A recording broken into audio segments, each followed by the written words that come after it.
तो मेरे प्यारे बच्चों क्वेश्चन नंबर 6 कह रहा है कि क्या दो ऐसे कोण संपूरक हो सकते हैं यदि उनमें से दोनों दोनों क्या बोल रहा है, न्यून कोण है, दूसरा नंबर अधिक कोण है और तीसरा नंबर समकोण है। तो संपूरक कोण किसे कहते हैं, इसे हमने पिछले भाग में अच्छे से समझाया सारा डिटेल्स के साथ, आप उसे देख सकते हैं। तो चलिए इसको बनाते हैं अब। तो बच्चा मेरे, हमने बताया था संपूरक कोण उसको बोलते हैं जब दो कोणों का योग 180 होता है। मतलब कोण ए प्लस कोण बी, दो कोण है, इसका योग अगर 180 हो तो उसको संपूरक कहते हैं, ठीक ना। तो पहला कह रहा है कि न्यून कोण, न्यून कोण मतलब आप लोग को पता ही होगा, न्यून कोण मतलब 90 से कम, ठीक है। तो देखो इसका हम क्या आंसर हो जाएगा, समझना, यहाँ पे रफ कर रहे हैं, ठीक है। न्यून कोण मतलब होता है 90 से कम वाले को कोण, मतलब 0 से अधिक और 90 से कम को न्यून कोण कहते हैं। तो आपका क्वेश्चन नंबर 6 कह रहा है कि ऐसे दो ऐसे कोण संपूरक हो सकते हैं यदि दोनों क्या हो, न्यून कोण है, मतलब 90 से कम है। अगर 90 से कम हम एक ले रहे हैं, एकदम सबसे ज़्यादा वाला ले रहे हैं, ठीक ना। कितना ले रहे हैं, 90 से कम 89 ले लिए, फिर प्लस 89, ठीक ना। 90 से कम है, एक ही कम किया, तो क्या ये दोनों को जोड़ के आपका 180 हो रहा है। मैक्सिमम हम वैल्यू ले लिए हैं न्यून कोण का, ठीक ना। तो देखते हैं जब ये दोनों को हम कर रहे हैं तो क्या आ रहा है, 9 9 18 के 8 और 8 8 16 एक 17 आ गया, ठीक ना। इतना ही आया, 180 नहीं आया, इसमें भी दो घट गया, इसका मतलब इसका आंसर हो जाएगा नहीं। अगर आपका न्यून कोण का वैल्यू 180 आ जाता तो यह संपूरक होता, लेकिन यहाँ पे दो कोण हम ले रहे हैं, न्यून कोण लिए, लेकिन सबसे मैक्सिमम वैल्यू लिए न्यून कोण का, फिर भी वह 180 के करीब 180 नहीं हुआ, इसलिए यह क्या हो जाएगा, नहीं हो जाएगा। अब चलिए देखते हैं अधिक कोण है, जब दोनों अधिक कोण है, अधिक कोण मतलब क्या होता है कि 90 से अधिक और 180 से कम, 90 से अधिक होना चाहिए और 180 से कम होना चाहिए, उसी को ही अधिक कोण कहते हैं ना। आप लोग को तो पता ही होगा उसको क्या बोलते हैं, अधिक कोण। जिस कोण का मान 90 से अधिक और 180 से कम होता है उसको अधिक कोण कहते हैं। तो क्या ऐसा कोई युग्म है कि अधिक कोण का युग्म है जो क्या बन जाए, 180 बन जाए। तो चलिए देखते हैं। तो अगर हम ले लें 90 से अधिक, मतलब 91 ले रहे हैं, और दूसरा भी हम ले रहे हैं 91, तो कितना हो जा रहा है, ये दोनों को आपस में जोड़ रहे हैं, कौन ए हम 91 लिए और कौन ए बी भी 91 लिए, सबसे मिनिमम पॉइंट लिए, सबसे मिनिमम वैल्यू लिए किसका, अधिक कोण का। 90 से अधिक हमने ले लिया 91 91, तो जब ये दोनों को जोड़े तो 1 1 2 हो गया और 9 9 18 हो गया। देखो 182 आ गया जो 180 से अधिक हो गया, इसका मतलब ये भी आपका क्या है, अधिक कोण। अगर हम लेंगे दो गो, दोनों सेम ही ना लेने बोला है कि दो ऐसा कोण संपूरक हो सकते हैं यदि अधिक कोण हो, मतलब दोनों अधिक कोण हम ले लेंगे तो नहीं होगा, तो ये भी हो जाएगा नहीं। आई होप आप लोग को अच्छे से समझ में आ रहा होगा ये क्वेश्चन। अब तीसरा हम ले रहे हैं, तीसरा बोल रहा है कि समकोण, अगर दोनों समकोण हो, समकोण मतलब 90 का कोण। समकोण मतलब क्या होता है बच्चों, समकोण मतलब होता है जिस कोण का मान 90 डिग्री होता है, ठीक ना। तो दो हम समकोण ले रहे हैं, 90 प्लस 90 कर रहे हैं, तो कितना आ जा रहा है बच्चों, 180 आ जा रहा है। और 180 जब आ जा रहा है तो हम समझ सकते हैं कि ये कोण मतलब समकोण जो है एक दूसरे का संपूरक है। तो यहाँ पे क्या हो जाएगा, हाँ ठीक ना। तो इसका सही आंसर क्या हो जाएगा, क्वेश्चन नंबर 3, ठीक है। तो चलिए अब देखते हैं अगला क्वेश्चन, क्वेश्चन नंबर 7। तो क्वेश्चन नंबर 7 है मेरे प्यारे बच्चों कि 90 डिग्री कोण के ऋजुपूरक मतलब समपूरक कोण की माप लिखिए, ठीक ना। तो इसका संपूरक क्या होगा, 90 डिग्री का उसका माप लिखना, बहुत ही आसान तरीके से इजी है, ठीक ना, बन जाएगा अगर आपको इसका नॉलेज पता है कि संपूरक किसे कहते हैं, ऋजुपूरक किसे कहते हैं, ठीक ना। तो फिर से एक बार मैं बता देना चाहता हूँ, इसका पार्ट 1 में मैंने इसको अच्छे से समझाया है, आप पहले वो वीडियो जरूर देखिए, आपको डिस्क्रिप्शन में उसकी लिंक मिल जाएगी, उसके बाद ही इसको देखिएगा तो समझ में आएगा। तो चलिए इसको भी बनाते हैं, सिंपल सा क्वेश्चन है। तो बच्चों 90 का ऋजुपूरक जिसको समपूरक भी बोलते हैं, कोण का माप ज्ञात करना है, ठीक ना। तो समपूरक 90 डिग्री का समपूरक कोण क्या होगा यही पूछ रहा है। तो समपूरक मतलब 180 होना चाहिए, दो कोणों का मान वही होता है संपूरक। तो हम लिख देंगे सॉल्यूशन, ठीक ना, सॉल्यूशन में हम लिख देंगे 90 डिग्री कोण का हमको संपूरक चाहिए ना, तो 90 डिग्री कोण का समपूरक लिख देंगे हम। तो क्या हो जाता बच्चों, पिछले क्वेश्चन सब में हमने अच्छे से बताया कि 180 में घटा देंगे तो 180 डिग्री माइनस कर देंगे, किसका हमको चाहिए, 90 का समपूरक चाहिए। तो 180 में हम 90 को ही घटा देंगे, 90 डिग्री को जब घटा देंगे तो आपका आंसर क्या हो जाएगा, 90 डिग्री।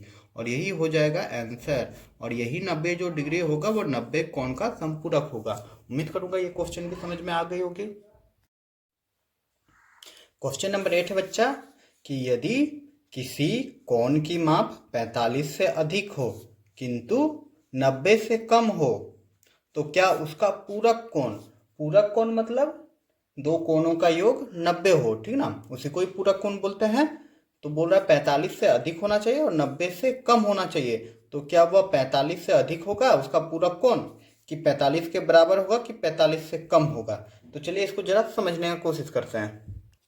तो बच्चा समझते हैं, कह रहा पूरक कोण, पूरक कोण हमने बताया कि दो कोण मतलब कोण ए प्लस कोण बी का मान कितना होना चाहिए, 90 होना चाहिए।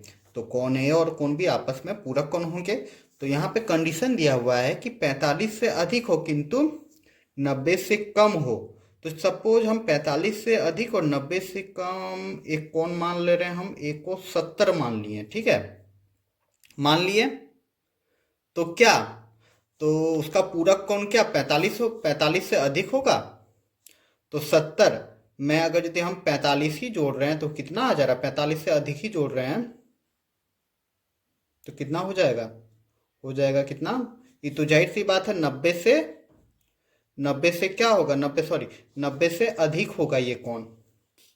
समझ में आ रहा है बच्चा। तो देखो जब समझाने की कोशिश करते हैं फिर से, कह रहा है 45 से अधिक, चलो हम 46 ले रहे हैं, 45 से अधिक। और दूसरा कौन कह रहा है 45 से अधिक होना चाहिए, ये भी 46 हम ले लिए, 45 से अधिक है ना, सबसे मिनिमम हम क्वांटिटी ले लिए, तो मतलब ले लिए नंबर सबसे मिनिमम जो हो सकता है। तो 6 6 12 के 2 4 4 8 1 9, देखो 92 आ गया। इसका मतलब 45 से अधिक नहीं होगा। आई होप समझ में आ गई होगी। अगर हम 45 से अधिक एक, चलो एक कोण ले लिए 46, और यहाँ पे जो कंडीशन बोल रहा है कि 45 से अधिक और 90 से कम होना चाहिए, तो 45 से अधिक हमने 46 ले लिया और दोनों को आपस में जोड़ दिए तो 92 हो गया, मतलब 90 से अधिक हो गया। इसका मतलब जो 45 से अधिक कोण होगा वह क्या होगा, पूरक कोण नहीं होगा उसका। दूसरा जो कंडीशन है 45 के बराबर, चलो एक कोण हम 46 ले लिए, 45 से अधिक एकदम इसके आगे वाला लिए 46 ले लिया, और इसमें अगर हम 45 जोड़ दी रहे हैं तो कितना हो जा रहा है, ये भी 91 हो जा रहा है, जो कि 90 से अधिक हो जा रहा है। तो ये भी कोण आपका नहीं होगा। क्लियर बच्चों। लेकिन 45 से कम ले लेंगे, चलो एक कोण हम ले लिए 46, जो यहाँ पे कंडीशन बोल रहा है कि 45 से अधिक 46 हमने ले लिया। और दूसरा क्या बोल रहा है 45 से कम, 45 से कम हमने ले लिया यहाँ पे 44, ठीक ना। तो यहाँ पे 90 हो जा रहा है दोनों को जोड़ के। इसका मतलब ये वाला जो होगा तीसरा नंबर ये करेक्ट होगा। तो आंसर क्या हो जाएगा, आंसर हम लिख देंगे कि 45 डिग्री से कम होगा। आई होप ये क्वेश्चन समझ में आ गई होगी। तो चलिए अब देखते हैं अगला क्वेश्चन। अगर कोई दिक्कत रहा तो कमेंट आप लोग जरूर कीजिएगा। तो क्वेश्चन नंबर 9 है कि संलग्न आकृति में एक आकृति दिए गए, यहाँ पे आप लोग को दिख ही रहा होगा, ठीक है। तो इसमें से पहला क्वेश्चन है क्या कोण ए और कोण 2 का आसन है, मतलब हाँ या नहीं में उत्तर देना है, ठीक है। तो चलिए इसको देखते हैं अच्छे से कॉपी पे। तो बच्चों आप लोग को दिख ही रहा होगा यही है। तो देखो क्या कह रहा है कि कोण 1 कोण 2 का आसन है। तो यहाँ देखिए कोण 1 यहाँ पे आपको दिख रहा है और कोण 2 ये है। तो हमने आसन कोण के बारे में क्या बताया था, उसमें हमने बताया था कि जो आसन कोण उसको बोलते हैं जिसका एक उभयनिष्ठ भुजा हो। तो यहाँ देखिए ओ ई एक भुजा है और ओ बी दूसरा भुजा है, और उसमें ओ ए जो है दोनों में है, ठीक ना, ओ ए दोनों में है और उभयनिष्ठ भुजा है, इसलिए यह आसन कोण है, ठीक ना। तो पार्ट 1 वीडियो में आप लोग देख सकते हैं। तो आसन कोण उसी को बोलते हैं जिसका एक उभयनिष्ठ भुजा हो, ठीक है। तो जैसे हम कहने का मतलब ये है कि दो कोण यहाँ पे बन रहा है, कोण 1 बन रहा है, तो कोण 1 में क्या हो रहा है, देखो कोण हो रहा है बी ओ ए, ठीक ना, और कोण 2 में क्या बन रहा है ए ओ बी। तो इसमें ओ बी जो है उभयनिष्ठ भुजा है, इसीलिए इसका आंसर क्या हो जाएगा, हाँ, कि आसन कोण है, ठीक है। ठीक है बच्चों। अगला है कि क्या कोण AOC कोण AOE का आसन है। तो चलिए देखते हैं। पहला है AOC, जरा देख लेते हैं। तो देखो AOC मतलब सीधा है यहाँ से, ये वाला कोण यहाँ से यहाँ तक या यहाँ से यहाँ तक कह लीजिए। और कौन क्या बोल रहा है AOE, AOE, ठीक ना। तो देखिए AOC और AOE, इसमें भी जो भुजा OA है वह क्या है आपका उभयनिष्ठ है। यही ना कौन बन रहा है, जिसको हम लिखेंगे तो यही कौन है।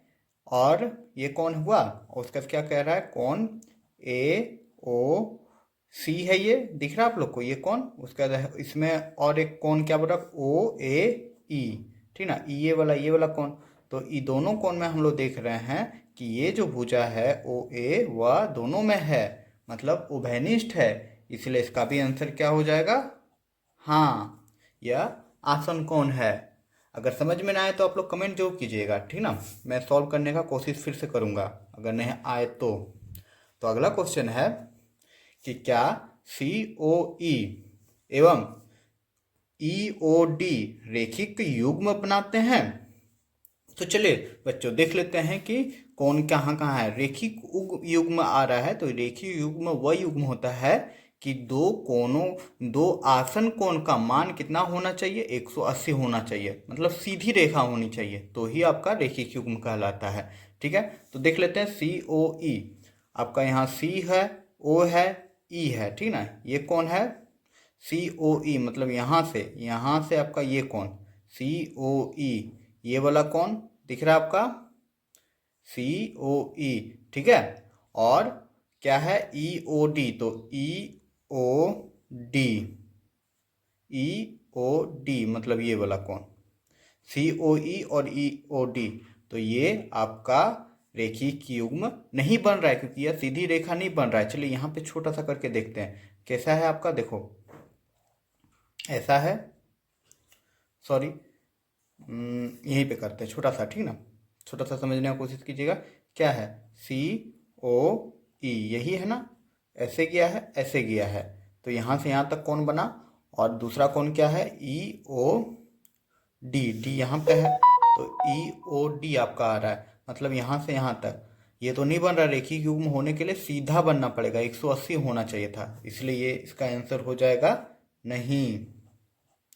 क्लियर बच्चों। चलिए आप देख लेते हैं आगे का क्वेश्चन। यहाँ बहुत गंदा हो गया ना, चलिए देख लेते, कोई बात नहीं, आपको समझने से मतलब है कि आखिर ये ऐसा क्यों हो रहा है। ठीक है, तो अगला क्वेश्चन है क्या BOD, तो चलिए देख लेते हैं BOD मतलब सीधा यहाँ से यहाँ तक 180, BOD एवं DOA संपूरक है। D कहाँ है बच्चों, DOA संपूरक है, यहाँ से DOA संपूरक है। तो देखिए संपूरक के लिए हमने बताया था क्या होना चाहिए था, संपूरक के लिए 180 होना चाहिए था, दो कोण का योग मिला के, ठीक ना। तो यहाँ हम देख रहे हैं BOD, देखिए अच्छा से देखिएगा BOD, तो ये तो 180 हो गया, यही 180 हो गया, प्लस दूसरा कोण क्या है, यहाँ से सीधा रेखा है ना, मतलब 180, और इसमें प्लस है क्या DOA मतलब कुछ तो वैल्यू होगा ही यहाँ पे, समथिंग जो भी कोण रहेगा। तो दोनों कोणों का मान 180 से ज़्यादा हो जा रहा है, इसीलिए ये आपका संपूरक नहीं होगा। आई होप ये क्वेश्चन भी समझ में आ गई होगी। चलिए अब देख लेते हैं छठा क्वेश्चन। तो छठा नंबर क्वेश्चन है कि क्या कोण A ऊर्ध्वाधर सम्मुख कोण है, कोण 4 का।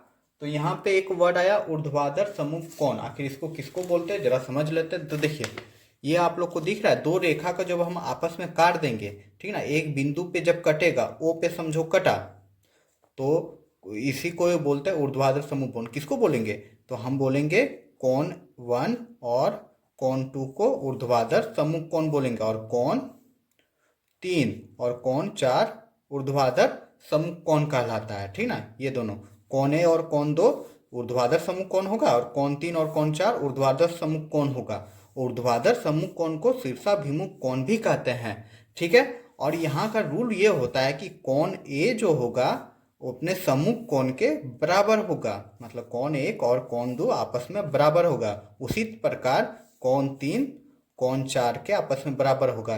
यही नियम है ऊर्ध्वाधर सम्मुख कोण के, ठीक ना। आमने सामने का जो कोण रहता है वो आपस में बराबर रहता है और आमने सामने का कोण सम्मुख कोण कहलाता है, ऊर्ध्वाधर सम्मुख कोण कहलाता है। तो आई होप आप लोग को समझ में आ गया होगा ऊर्ध्वाधर सम्मुख कोण या शीर्षाभिमुख कोण किसको कहते हैं। मतलब एक बिंदु पे जब कट रहा है दो रेखा और वो आपका उभयनिष्ठ बिंदु हो गया तो आमने सामने का जो कोण है उसी को ही ऊर्ध्वाधर सम्मुख कोण कहते हैं। ये समझ में आ गई। तो क्वेश्चन देख लेते हैं। तो बच्चों क्वेश्चन यहाँ पे यही रहा कि कह रहा कोण 1 का सम्मुख कोण कोण 4 है। तो चलिए देख लेते हैं कोण 1 कहाँ है। तो बच्चों देखो ये एक रेखा गया है और ये एक रेखा गया है, काटा कहाँ पे 0 पे। तो कोण 1 और कोण 4 ऊर्ध्वाधर सम्मुख कोण है ना, क्योंकि अगर आमने सामने का कोण है एक बिंदु पे कट रहा है, ठीक है, और ये कोण आमने सामने का है, इसलिए कोण 1 और कोण 4 ऊर्ध्वाधर सम्मुख कोण है। तो यहाँ पे क्या कर देंगे, लिख देंगे बच्चों कि हाँ यहाँ पे हाँ ऊर्ध्वाधर सम्मुख कोण है। क्लियर। अब चलिए देख लेते हैं छठा नंबर क्वेश्चन। वो 5वां नंबर क्वेश्चन था कि कोण 5 ऊर्ध्वाधर सम्मुख कोण क्या होगा। कोण 5 का ऊर्ध्वाधर सम्मुख कोण देखना है, ठीक ना। तो चलिए बच्चों पहले हम लोग देख लेते हैं कोण 5 कहाँ है। तो यहाँ देखिए बच्चों, ये देखिए ये रेखा आपस में कटा 0 में, तो ये वाला भाग कोण 5 है। तो कोण 5 का ऊर्ध्वाधर सम्मुख कोण कौन सा होगा। तो यहाँ से यहाँ तक को ऊर्ध्वाधर सम्मुख कोण हो जाएगा इसका। लेकिन यहाँ पे 2 को कोण मिला हुआ है, 2 और 3 को जब जोड़ देंगे तो कौन सा कोण बन रहा है, कोण AOD बन रहा है, ठीक ना। कोण AOD, इसका ऊर्ध्वाधर सम्मुख कोण हो जाएगा कोण BOC या COB या कोण 5, ठीक ना। तो आई होप समझ में आ गई होगी। तो इसका आंसर हम क्या लिख देंगे, AOD, ठीक है ना। तो यहाँ पे हाँ नहीं होगा, यहाँ पे हमने गलत लिख दिया था। तो इसका आंसर हो जाएगा कोण AOD। आई होप ये क्वेश्चन भी अच्छे से समझ में आ गया होगा और यही हो जाएगा आपका आंसर। तो चलिए बच्चों आगे का क्वेश्चन देख लेते हैं अब। तो क्वेश्चन नंबर 10 है कि दी गई आकृति में कोणों के युग्म लिखें, ठीक है। तो एक नंबर है ऊर्ध्वाधर सम्मुख कोण, अभी तुरंत हमने बताया ऊर्ध्वाधर सम्मुख कोण किसे कहते हैं, और रेखिक युग्म, ठीक है। तो दोनों का हमको युग्म लिखना है, ठीक है। तो कौन कौन सा है वो लिखना है। तो चलिए बनाते हैं। तो बच्चों यही आपका फिगर, इसमें ऊर्ध्वाधर सम्मुख कोण बताना है, ठीक ना। तो देखिए 2 रेखा यहाँ पे आपको दिख रहा है जो कट रहा है एक ही जगह पे। तो देखो यहाँ से जो BE रेखा है वो AC रेखा को काट रही है, कहाँ पे, O पे काट रही है। तो यही ना आपका हो गया। यहाँ पे ऊर्ध्वाधर सम्मुख कोण क्या हो जाएगा, ये वाला कोण और ये वाला कोण आपस में सम्मुख होगा, और ये वाला कोण और ये वाला कोण पूरा यहाँ से यहाँ तक पूरा कोण आपस में सम्मुख कोण होगा, ठीक है। तो चलिए लिख लेते हैं। तो कौन सा कोण बच्चों पहले हम लिख ले रहे हैं, तो हम लिख ले रहे हैं AOE। आपको दिख रहा है AOE, ठीक है। फिर से देख लीजिए AOE, हमको युग्म लिखना है। तो AOE और BOC, ठीक है। तो कोण BOC एक युग्म ये बन गया और इसमें और एक युग्म बन रहा है ये वाला और ये वाला, ठीक ना। तो इसको भी लिख लेते हैं। तो दूसरा युग्म आपका क्या बन जाएगा, कोण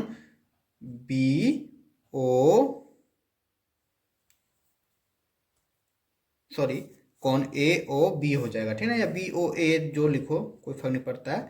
तो हो जाएगा AOB और आपका क्या हो जाएगा AOB, ये वाला कोण लिए तो EOC हो जाएगा, ठीक ना। तो हो जाएगा, और EOC लिखो या COE लिखो, कोण COE। यही 2 युग्म होगा ऊर्ध्वाधर सम्मुख कोण का। यहाँ पे समझ में आ गई होगी ना। मतलब शीर्षाभिमुख कोण के बारे में बोला है कि जब 2 रेखा आपस में कटती है, जहाँ पे कटती है तो आमने सामने वाला जो भुजा रहता है, कोण रहता है, उसको ऊर्ध्वाधर सम्मुख कोण कहते हैं। तो ये वाला कोण हमने लिखा AOE और BOC, ठीक ना। ये कोण ऊर्ध्वाधर सम्मुख कोण हुआ, और उसी प्रकार AOB और COE ऊर्ध्वाधर सम्मुख कोण हुआ। तो दोनों हमने लिख लिया। अब अगला क्वेश्चन है क्या कि रेखिक युग्म लिखना है। रेखिक युग्म मतलब 2 आसन कोणों का योग 180 होना चाहिए, मतलब सीधा रेखा होना चाहिए, यही ना। बीच में हम खींच दें कोई रेखा, यहाँ पे देखो ऐसे खींचे, ये 90 हुआ ना इधर, जानते ही आ रहे हैं, फिर इधर 90, जब दोनों को आपस में जोड़ देंगे तो ये कितना हो जाएगा, 90 90 180 डिग्री हो जाएगा। तो सीधा रेखा में होना चाहिए, उसी को ही रेखिक युग्म बोलते हैं। तो यहाँ पे रेखिक युग्म आपका क्या हो जाएगा, देखो एक ही को दिख रहा है, सीधा सीधा रेखा ये हो जाएगा। तो हम लिख लेते हैं कौन ए ओ बी और कौन क्या हो जाएगा, ए ओ ई, यही आपका क्या हो जाएगा, रेखिक युग्म। एक ही युग्म बन रहा है यहाँ पे, ए ओ ई और ए ओ बी और ए ओ ई, और ये हो जाएगा आपका आंसर। आई होप समझ में आ गई होगी ये क्वेश्चन। चलिए अब देख लेते हैं अगला क्वेश्चन। तो क्वेश्चन नंबर 11 है कि दी गई आकृति, ठीक ना, दी गई आकृति में प्रत्येक रेखिक युग्म का नाम लिखना, रेखिक युग्म का नाम लिखना, और शीर्षाभिमुख कोण, वही जो अभी तुरंत बताएं, ऊर्ध्वाधर सम्मुख कोण, ठीक ना। तो शीर्षा प्रत्येक रेखिक युग्म के नाम लिखना है, जितना भी रेखिक युग्म बनेगा सबका नाम लिखना है, और शीर्षाभिमुख कोण के प्रत्येक जोड़े का नाम लिखना है। तो चलिए इसको भी लिखते हैं। तो बच्चों रेखिक युग्म मतलब 180 होना चाहिए। तो यहाँ हमको दिख रहा है, ठीक ना, जितना भी युग्म होगा सबको हमको लिख लेना है। तो यहाँ देख रहे हैं एक रेखा ये है, एक रेखा ये है, यहाँ पे कट रहा है, ठीक ना। तो यहाँ पे देखो कौन एक और कौन दो मिला के 180 हो जाएगा ना, तो एक युग्म ये हो जाएगा। तो हम लिख देंगे कौन एक और कौन दो, ठीक है, एक युग्म ये हो गया। दूसरा युग्म देखो कौन दो और कौन तीन, ये दोनों मिला के भी 180 होगा। तो हम लिख सकते हैं कौन दो और कौन तीन। उसी तरह कौन तीन और कौन चार भी हो जाएगा 180 डिग्री, यहां से यहां तक कौन तीन और कौन चार हो गया। और उसी प्रकार कौन चार और एक भी हो जाएगा। तो हम लिख सकते हैं कौन चार या कौन एक लिख रहे हैं, और इस साइड लिख देंगे कौन चार। तो ये उस साइड का जितना भी रेखिक युग्म में, कितना रेखिक युग्म हो गया आपका चार को। तो चारों हमने लिख दिया। अब इस साइड में देखेंगे, ठीक ना, जितना है इसमें भी वैसे होगा, कौन सात आठ, आठ पाँच, पाँच छः और छः सात, ऐसे ही हो जाएगा। तो चलिए लिख लेते हैं, पाँच छः छोटा ही अक्षर से लिखते हैं। तो हम लिख दे रहे हैं कौन पाँच और कौन छः, कौन पाँच और छः मिला के 180 हो जाएगा। दो कौन, एक कौन ये, एक कौन ये, दोनों जब जोड़ देंगे तो 180 आ रहा है ना। तो यही हो जाता है रेखिक युग्म। दूसरा जो हो जाएगा कौन छः और कौन सात, देख लीजिए आप लोग, कौन छः को और कौन सात को आपस में जोड़ देंगे तो ये भी हो जाएगा 180। तो ये रेखिक युग्म हो जाएगा। और उसी प्रकार कौन सात और कौन आठ हो जाएगा, कौन सात और कौन आठ आपस में जब जोड़ जाएगा तो 180 हो जाएगा। और लास्ट में हो जाएगा आपका कौन पाँच और कौन आठ, कौन पाँच और कौन आठ, ठीक ना। आई होप समझ में आ गया होगी, रेखिक युग्म हमने लिख लिया। अब चलिए देख लेते हैं इसका अगला क्वेश्चन। तो बच्चों इसी का दूसरा नंबर है कि शीर्षाभिमुख कोण के प्रत्येक जोड़े को लिखिए। तो इस बार शीर्षाभिमुख के प्रत्येक जोड़े को लिखना है, शीर्षाभिमुख, ठीक ना। देख लेते हैं, चलिए देखिए, आपको दिख रहा है यही फिगर था आपका। तो यहाँ पे देखिए शीर्षाभिमुख का कौन कौन सा हो जाएगा, रुकिए तो जरा। तो ये देखिए यही वो है कौन जो हमने लिख लिया अलग से। तो अब हमको लिख देना है, चलिए लिख लेते हैं। तो यहाँ पे देखिए शीर्षाभिमुख हमको जोड़ा निकालने बोल रहा है, तो कौन कौन सा हो जाएगा देख रहे हैं, यहाँ पे एक रेखा एक रेखा, तो कौन दो और कौन चार हो जाएगा, कौन दो और कौन चार, ठीक है, कौन दो और कौन चार हो जाएगा, आंसर लिख रहे हैं। दूसरा क्या हो जाएगा, कौन एक और तीन हो जाएगा, आपस अगल बगल का कौन होता है ना शीर्षाभिमुख कौन, अभी बताया हमने। तो कौन क्या हो जाएगा, तीन। तो यहाँ पे यही दो को बचा, एगो ये बचा और एगो ये हुआ, ठीक ना, मतलब शीर्षाभिमुख कौन। और दूसरा युग्म हम यहाँ पे लिख लेते हैं, इसका वाला में लिख लेते हैं। इसमें क्या है, छः और आठ है, तो लिख देंगे कौन छः और कौन आठ। और फिर है कौन पाँच और कौन सात, ठीक ना। यही चार को जो है वो शीर्षाभिमुख का युग्म हुआ, ठीक है। उम्मीद करूंगा ये क्वेश्चन भी समझ में आ गई होगी। अगर इसमें भी कुछ डाउट रहे तो आप लोग को जरूर कमेंट कीजिएगा, ठीक है।